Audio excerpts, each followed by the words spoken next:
So let's move to the second question of WPF questions and answers video series. How can we make a simple WPF application? In order to answer this question, what we'll do is that we will create a simple sample project of WPF, and then we'll try to understand what are the different elements involved in the project. Now, in case you are a experience holder in WPF, then this video is of not really much use to you. But in case you are a fresher for WPF technology, then this is definitely an important video for you. Now, what we'll do is that to create a WPF application, we will be using the Visual C# Express Edition. You can get the Express Edition from www.microsoft.com free. It's evaluation. It's more of a downsized version of the enterprise, and it helps you to learn C# and other .NET technologies. Right. So what I've done is that I have installed Visual C# Express Edition in my PC, and if you do, when you do a new project, you will see a WPF application project in your Visual Studio template. Now this helps you to create WPF application. There is also one more template here called as a WPF browser application. Leave that currently for the moment. We are going to talk about this later on. But at this moment, just select WPF application and let's give a nice name to it. My first WPF application. Once the project is created, you will see that basically WPF template has created a couple of XAML files. Now XAML files are nothing but they are XML files, and the elements of these XML files basically represent UI objects. Now every of this XAML file basically have a behind code attached to the XAML file. For example, the app.xaml here, you can see that there is app.xaml.cs. The window1.xaml has a window1.xaml.cs. Right. Now what happens is basically, as I said, that the XAML files basically represents UI elements, UI objects inside the XML. So the main object which forms the window of display is the window element, and within the window element you have the grid element. Now remember, every element of the XAML file corresponds to a class file. For example, you have a window element here which basically corresponds to my first WPF application.window1, and this is nothing but your behind code. So this is a class.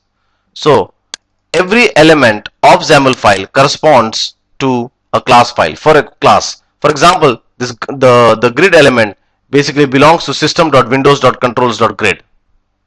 Right. Now what we'll do is that let's try to display a button. So to display a button, we'll say button width. Let me put width as 100, height as 100, and let me give something saying some good name saying my button. Now as we are typing over here, you can see that it will start displaying this object on the top of the window. Width, W is capital, sensitive. Right. So you can see that I have put in a button object. Now button element basically correspond to system.windows.controls.button, and you can see that there's a button which has been created. Now this top window is nothing but it's the WPF renderer, or is a WPF viewer. So what's happening is basically the WPF engine is reading this XAML file and then displaying the output using DirectX. Right. So we can define XAML files as XML files which basically corresponds to UI elements in WPF. Now let's try to attach an event to this button. So what I'll do is that just select a button and just double click on it. As soon as you double click on the button, it basically goes to the behind code. And let's put a nice message box and say message box.show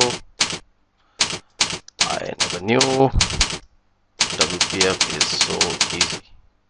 Right. Okay. Now what has happened? The XAML file. Now let's switch again back to the XAML file.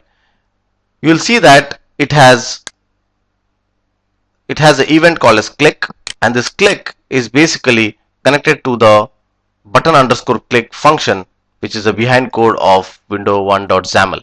So in other words, window1.xaml is the UI now, and the behind code acts like a the behind code acts like the event handlers, or the behind code has a logic to handle the events. So here's the click event, and which will basically invoke the button underscore click method, which is basically at this moment in the behind code of window1.xaml.cs. Now there is one more XAML file which is currently present in the application, and that is app.xaml. App.xaml is nothing but it's the entry point for the WPF application. So the WPF application, when it starts, it first searches for the app.xaml file, and in the app.xaml file it asks the app.xaml file that which is the first XAML file I should invoke.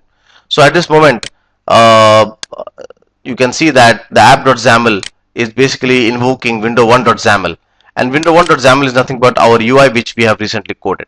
So you can say that app.xaml basically acts like an entry point. It also has a couple of global events, which we'll be discussing in the coming section. But currently, for the simplicity's sake, just remember that app.xaml is an entry point. It has a property called a startup URI, which tells that which is the first XAML file which needs to be invoked for this WPF application. Okay, so we are almost done with the application. We have created a simple button using the button object of using the button element in the XAML file. We have linked a simple click event to the behind code of window1.xaml.cs. Now let's do Control F5 and run this application. So once you do a Control F5, you can see the My button pop up, or the My button which is displayed on the window. And if you click on that, it just gives us this message box, and this message box is nothing but your behind code which you had written previously. So in this way we have created our first application using WPF template. And what you can do is that probably you can just first practice couple of things. It's not a big deal because WPF is pretty simple, and at this moment I've just showed you using manually that how to write a button element, etc. But in the coming up sections we'll also see that how we can use designer to basically create this whole screen and not typing manually.